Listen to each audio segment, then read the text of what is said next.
seda nimetatakse kroogitud patsiks, juukse aktsendiks. Kuidas keegi. Ma võtan, et ma soovin, et need juuksed jäävad mulle hobuse sabaks ja ma punun sellest täiesti tavalise punupatsi, üks jämedam ja kaks peenemat. Nii. Ma ei tee seda patsi väga kõvasti, et mul oleks lihtsam seda krookida. Nii.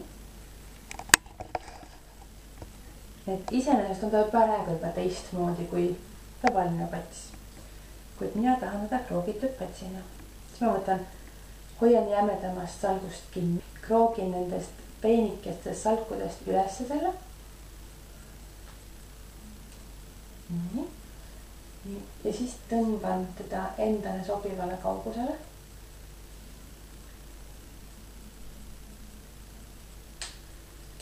Nii. Kinnitan kummiga.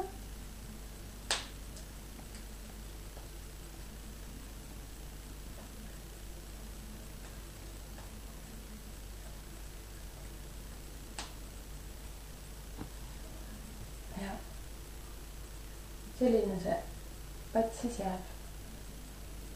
Et ma saan seda sätsida siin erinevat kõrgust ja tihedust. Ma oleks võinud allapoole tõmmata, ma oleks võinud jätta ülesse poole, aga selline see pats